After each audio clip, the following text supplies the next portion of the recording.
Hi there, welcome to my views and news. Thanks for joining the live chat session. Four main topics in today's live chat. Let me welcome the participants first. Uh, John Spencer from Eritrea is the first one who commented first today. He says, "Hi Sajid, I have got loads of questions prepared today." He says, "I am here to respond." John Spencer. Mesfin K says, "Hi." Nahom Architect says, "Good evening." Peace and Love joined too. Welcome, Peace and Love. Peace and Love is a member too. Special welcome to you, Peace and Love. How are you? I think you missed a few live chats, if I'm not wrong. Nahom Asifa says, "Good afternoon, Sajid, and all of those who join. Hope all is well with all of you."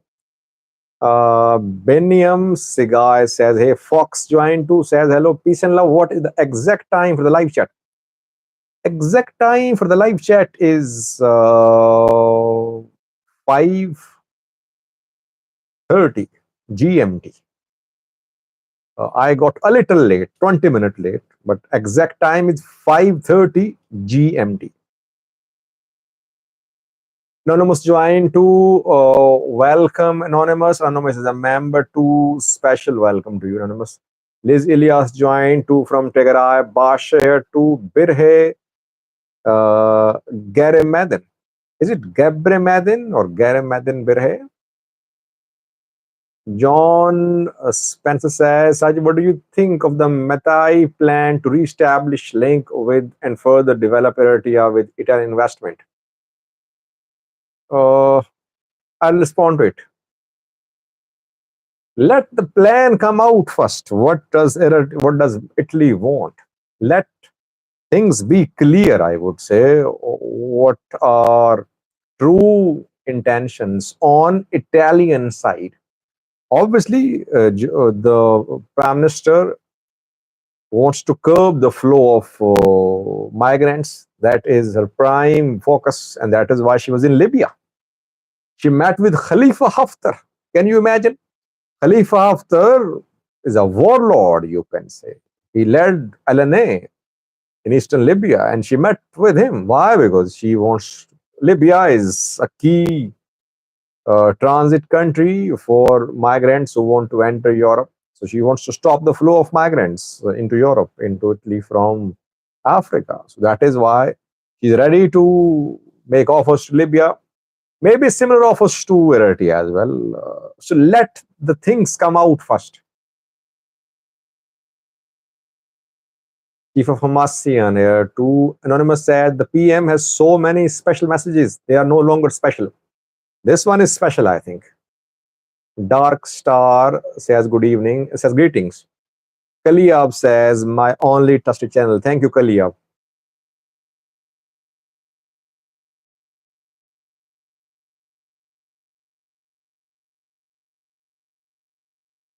Four main topics. Firstly, viewers, Eritrea is definitely mad at the Swiss government. Switzerland authorities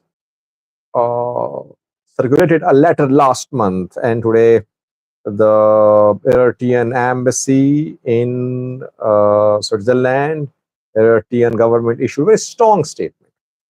Secondly, PM Abiy's special message to Turkey's president, Mulatu Tishome, what is he doing in Turkey? Thirdly, Somalia. Somalia has decided to put an end to all missions, UN mission, African Union mission. What is Somalia up to? And lastly, Safaricom invested in Ethiopia, huge investment, first year, this year ending in a loss. What happened? How much loss was suffered by Safaricom? Could Safaricom just wrap up its operations in Ethiopia? What happened?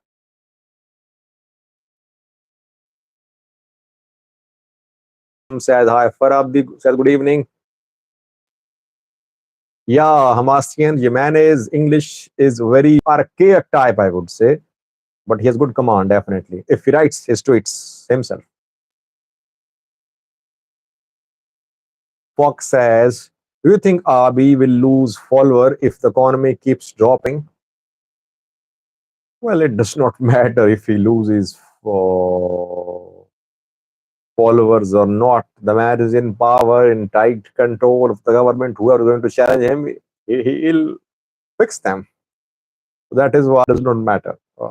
Economy will, it can go up and down, but it won't hurt Abiy personally, I think.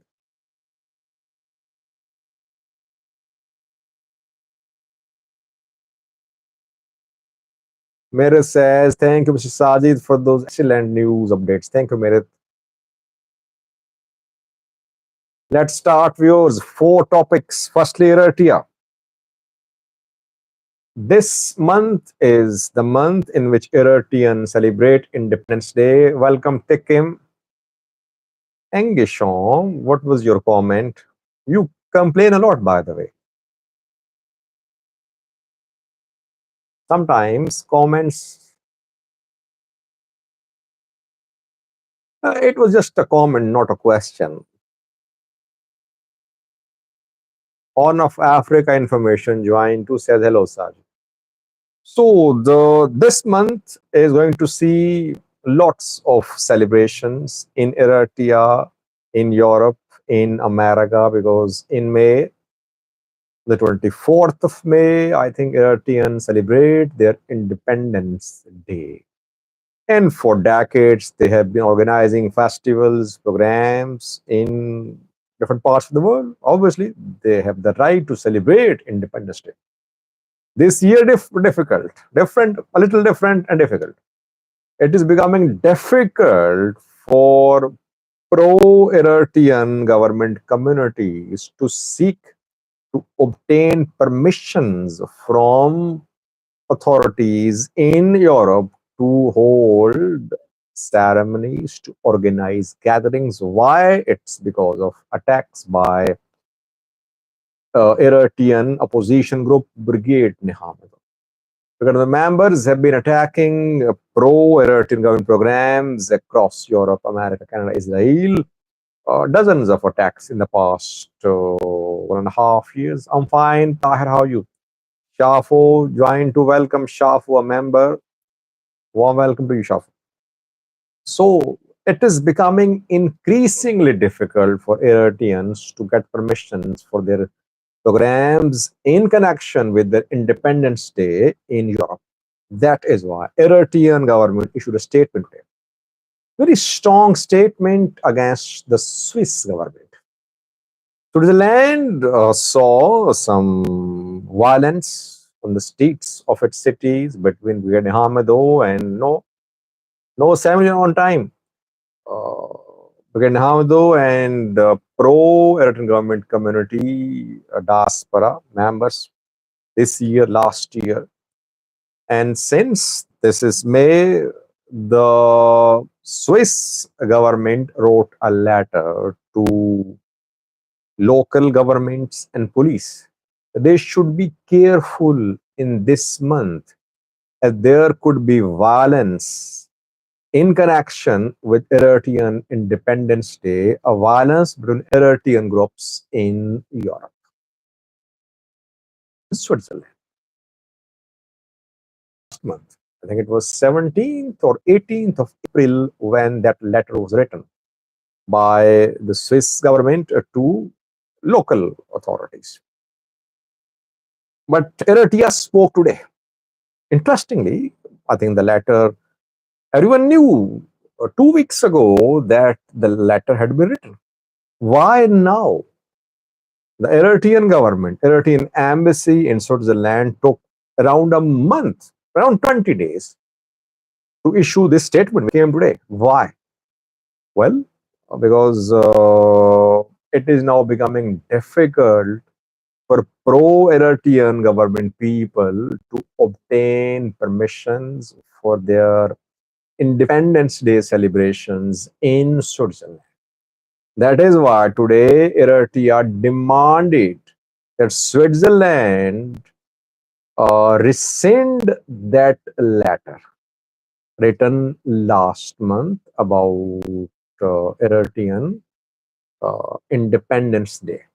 Very strongly worded statement calling the actions, the latter written by authorities, irresponsible, reprehensible, inappropriate.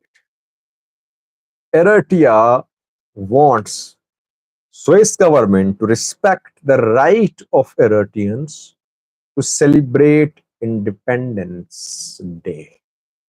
And the statement mentions the long story of Eritrean struggle, how Eritreans won their freedom, how they fought, how thousands lost their lives, how Ethiopia, thank you, Shafo, how Ethiopia tried to keep Eritrea annexed, how Western countries backed TPLF.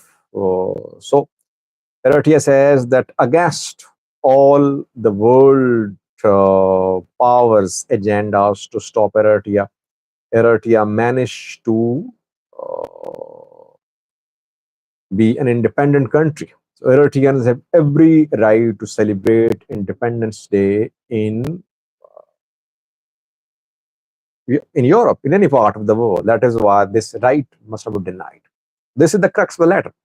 Now, my point, yes, Eritreans have every right to celebrate their Independence Day, whether it's in Europe, it's in America, it's in Eritrea. And I think in Eritrea, celebrations already underway. But question is, does Eritrean government allow this freedom of assembly to its people? If a few Eritreans decide to gather to protest, will Eritrean government allow them? Eritrean government will only allow what the government wants to happen in Eritrea. Eritrean government is judging Switzerland on international standards of human rights, respect for human rights. What is happening inside Eritrea? Is there freedom of association in Eritrea? Freedom of press? Just a few days ago, Eritrea was ranked at the last number on World Press Freedom Index. While Eritrea demanding the European countries to respect the rights of Eritreans, while Eritrea itself does not respect the rights of its people in Eritrea. Right to gather, to protest, to assembly, to express, to worship freely. So many rights are trampled by Eritrean government. Does Eritrea have any right, any morals, any justification to ask for fair treatment from Switzerland? Firstly, one point. Second point, yes, Eritreans in Switzerland have every right to celebrate their independence. They should not be stopped from that. They're Eritreans. People love their countries wherever they are, and there is special affiliation with independence, with the day countries can independ by European countries. Brigade Nihamido members say that behind these celebrations there is Eritrean government. Through these patriotic gatherings, so-called patriotic nationalistic gatherings, Eritrean government basically brainwashes the pro-Eritrean government diaspora, and it just crushes opposition groups. That is why these gatherings should not be allowed. My point is that the gatherings should be allowed. There should be a code of conduct. These gatherings should not be a celebration of the Eritrean government, of the PFDJ, of ISAS. If the participants love independence movement, yes, they have right to celebrate. At the same time, they should have sympathy for those Eritreans who are suffering in Eritrea.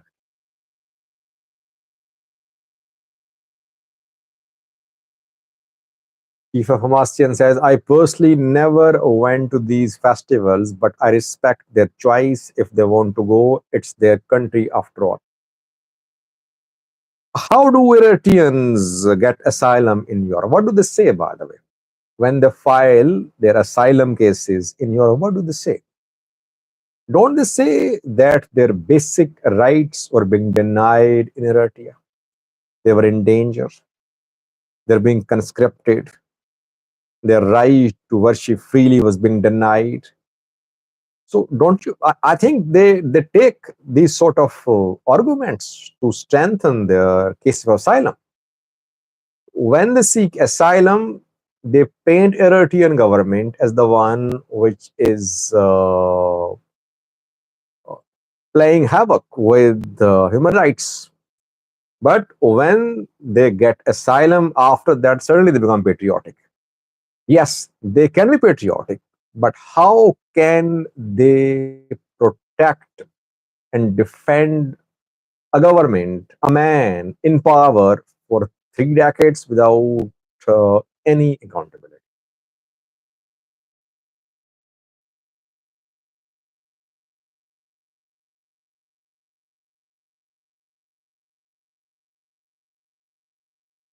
Well, economic migrants don't get asylum. Chief of Hamasyan, economic migrants don't get asylum. Those, do they say they left Eritrea because they were facing economic hardships there? Correct me, please.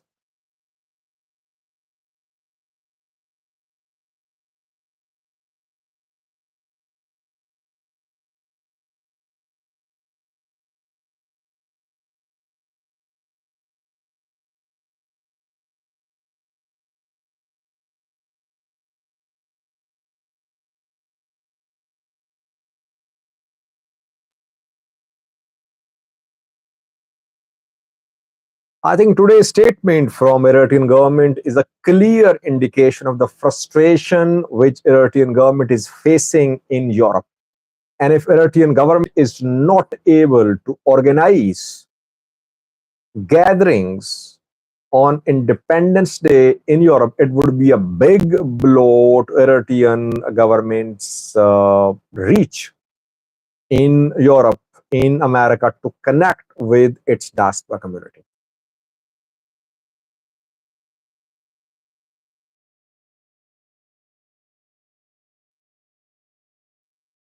That's another point. Eritrean or Ethiopian.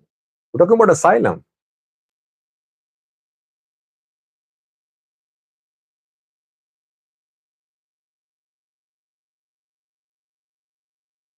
Are you sad how Engisom photo says it is the indefinite conscription, the main reason to leave our country? Yeah, indefinite conscription, national service. I know about that. By the way, I talk to people who have worked, who were part of the national service, so I know what happens there. These are neutral people, for years in touch with me.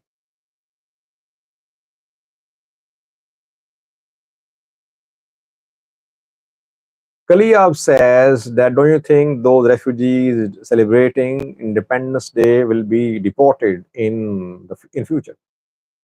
Well, I don't think they'll be deported, but if they cross red lines, both parties, Brigade Hamido and the other side, we could see deportations. But main problem would be new migrants. They won't be able to get asylum or papers.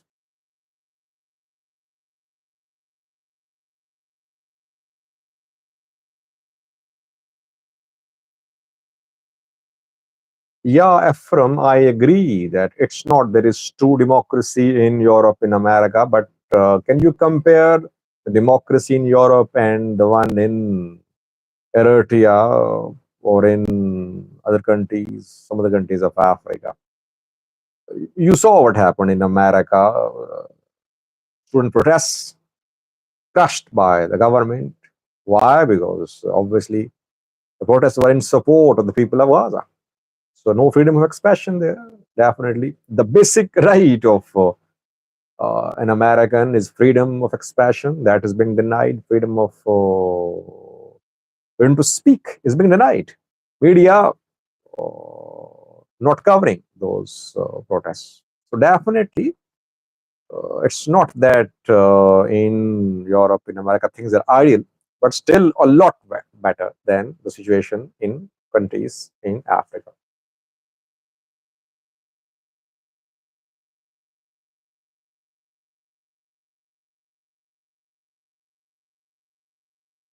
Okay, you Maskin, I'll wait for your message, for your mail.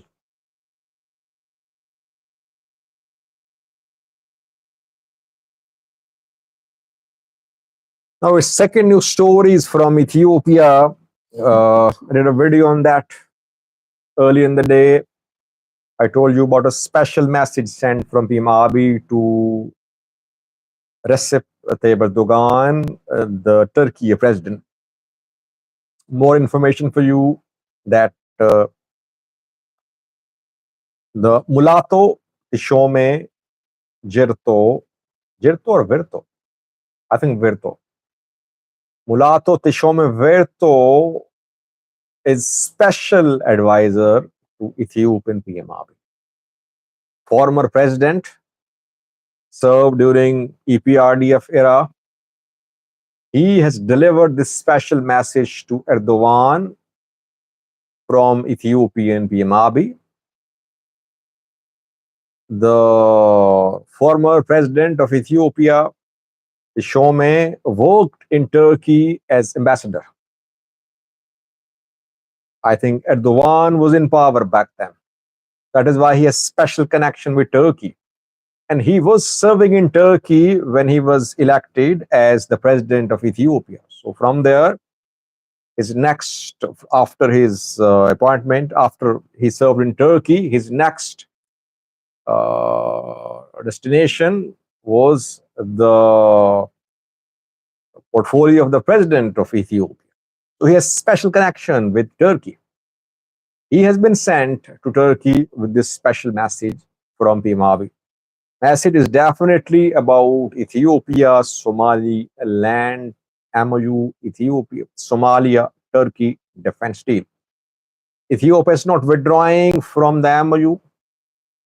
Ethiopia is telling Turkey that Turkey should not be a party to this conflict, that Ethiopia sees Turkey as a friend.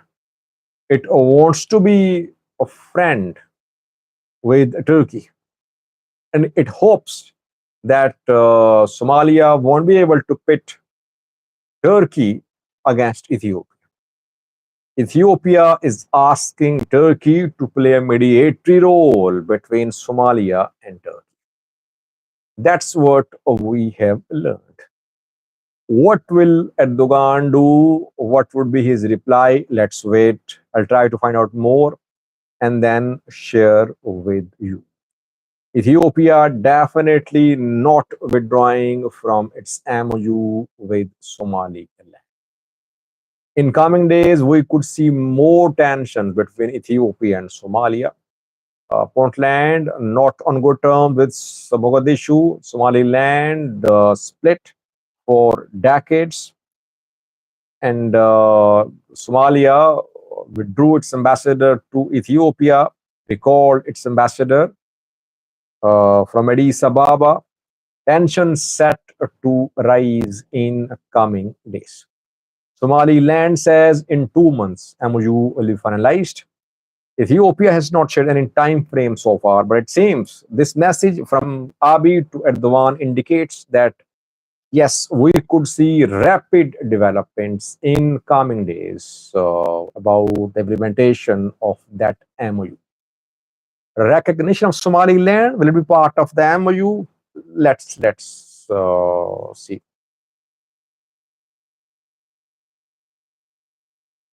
Well, I am not saying Portland is not in Somalia, Abdi Farah. Did I say that?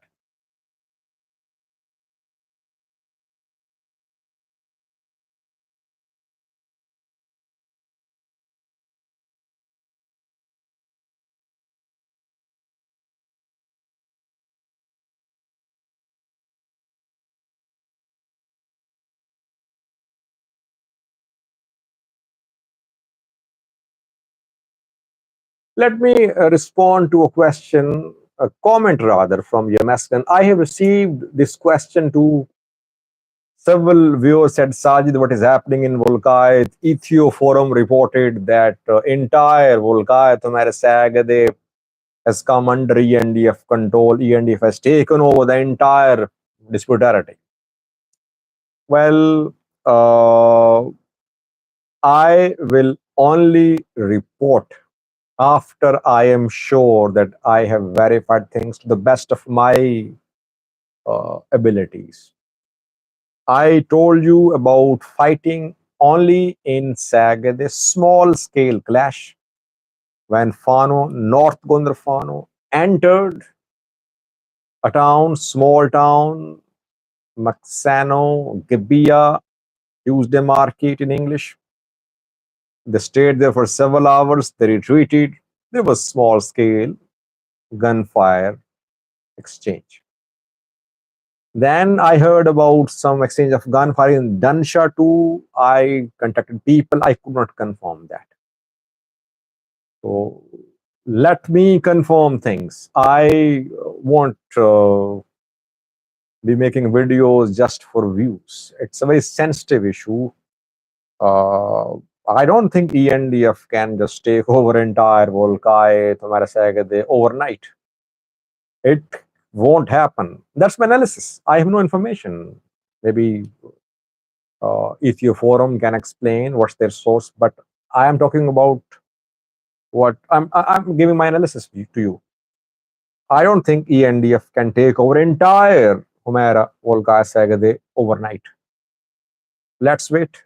If I find credible, reliable information, then I'll share with you.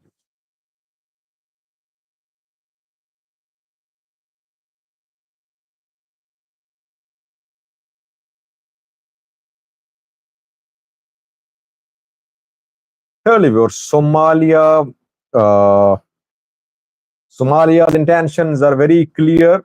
It does not want to be controlled by the UN, by African Union. Hassan Sheikh is going to lead some big changes in Somalia, which could lead to some regional realignment as well.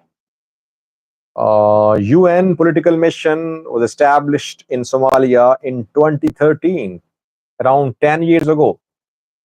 This mission is monitoring the political work. It is being done in Somalia, which is not very extensive, by the way. And the mission's mandate will expire in October. Before that, Somalia has written a letter to the UN demanding termination of the mandate of the commission. Somalia does not want to see the UN commission, its mandate to be renewed. Arms embargo on Somalia already lifted. We know it happened last year. And African Union peacekeeping mission is also going to expire, mandate going to expire at the end of this year. So 2025 will see a new Somalia. Somalia is not in a position to survive on its own. It will need support. Hassan Sheikh government does not want support from UN, African Union. They don't want support in terms of money. They don't want their influence in the country. They want bilateral arrangements. They want to sign agreements with countries bilaterally to progress, to develop, to raise their forces, and to carry out exploration work for their natural resources. So, what will Hassan Sheikh do in 2025? Which allies will he forge alliances with? And will those allies be acceptable to neighboring countries too? We'll see. This announcement by Somalia that it does not want UN mission to be renewed should not come as a surprise. That was on the cards. By the way, when Ethiopia Somalia tension rose, back then a UN mission in charge in Somalia asked Hassan Sheikh to show restraint.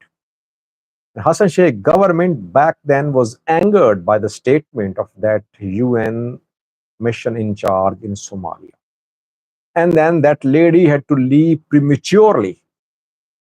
She departed this week before completing her assignment in Somalia. So Somalia going for big decision, it seems. It does not want to be reliant on, it doesn't want to be a proxy, doesn't want to be under the thumb of UN, African Union. It wants to assert itself, but in alliance with its friends. Who will be the friends of Somalia? That will be clear in 2025. I believe Eritrea, Egypt will have more influence in Somalia in 2025. Ethiopia will definitely be reduced its influence. Djibouti, more influence in Ethiopia in Somalia in 2025. Turkey, obviously, and some other countries too from Arab world. So the next year is a very interesting year for Somalia. No, UAE won't be. UAE has good ties with. It had good ties with Mogadishu. It's still working on the SAS support, I think. But UAE is in Somaliland. And Ethiopia is planning to divert 30% of its cargo to Berbera port of Somaliland. UAE would be beneficiary. UAE won't be a big player in 2025 in Somalia, I believe.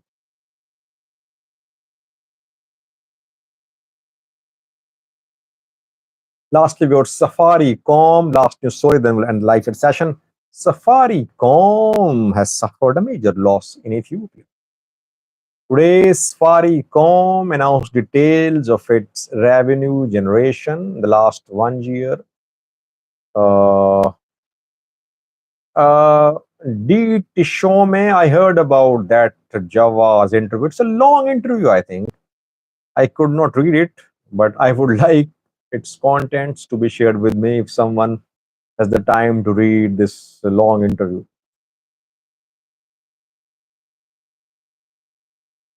Safaricom invested in Ethiopia more than a year ago, and it has suffered a major loss in Ethiopia. Safaricom Kenya generated profit of around 84 billion Kenyan shilling, Kenyan currency. 84 billion. Safaricom Ethiopia suffered a loss of 42 billion Kenyan shilling. So the net profit of Safaricom Ethiopian Kenya is around 40 to 43 billion. It's because of the loss suffered by Safaricom in Ethiopia. Now, will this loss discourage foreign investments in Ethiopia? Safaricom has been complaining, by the way, that in Ethiopia, investment atmosphere is not very favorable. But according to Safaricom experts, their officials, they say that they're hoping that in 2025 they'll break even. Welcome, Abdi Karim Farah. You are here after 2 days. Are you a member? Abdi Karim is a member. Bilal joined. To Bilal is a member. To welcome Bilal, you joined late. Yes. So Safaricom people say that next year in 2025 they'll break even. Break even means that their profit and their expenses will be equal. And after that, in 2026, their profits will start. They say what is happening in Ethiopia is expected. It's not new. It's not surprising. and they are hoping to break even in Ethiopia in 2025. Let's see, will they be able to break even in 2025 in Ethiopia, or will there be more losses for them in 2025?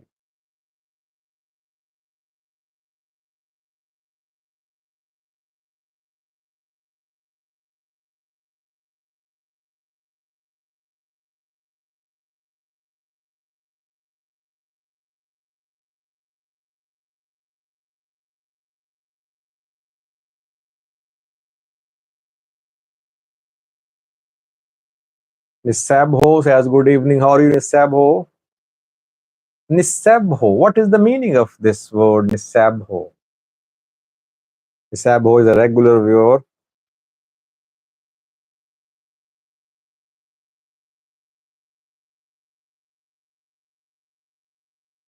Abdi Farah says, Sajid, if there are no free movements, Safaricom is dead. Well, they say they'll break even in 2025. Let's see. But they are facing challenges here. Challenges because of conflicts, because of internal conflicts and security issues.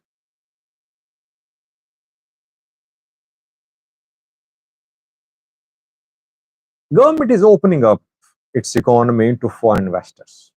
Almost on daily basis, we hear about Nisabho means forgiveness. Peace and love says. Nisabho says it means we praise him, as in we praise God. It's a bit similar to Sajid. Okay. Nisab. Okay. I forgot what I'm talking about. It's Nisamho, and Peace and Love says. Thank you, Maskan. Sarah is fine. She's busy with her exams. She'll be free after around 3 weeks. Then she'll be back.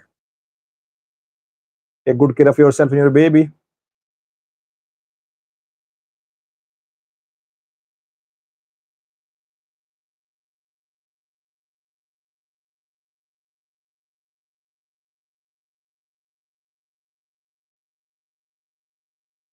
Alim joined too. I did not see him. How are you, Alim?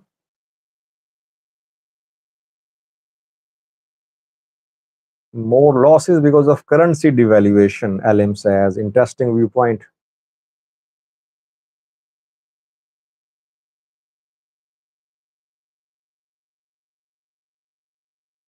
But let's end the live chat session. Thank you for watching. It was good to be with you. We covered 4 topics. Eritrean statement from the government, lashing out at the Swiss government. It seems that the government is finding it difficult to press ahead with celebrations by its diaspora community in Europe, as May is the month of celebrations for Independence Day of Eritrea. Secondly, PM Abiy has sent a message through former President of Ethiopia, Mullato, to Erdogan about MOU with Somaliland. It is being confirmed to us. Thirdly, Somalia wants the UN, Africa Union, all to leave before 2025. And lastly, Safaricom is suffering losses in Ethiopia. 42 billion Kenyan shilling loss suffered by Safaricom in Ethiopia. Thanks for watching. Viewers, stay blessed. I'll be back tomorrow. Till then, bye bye.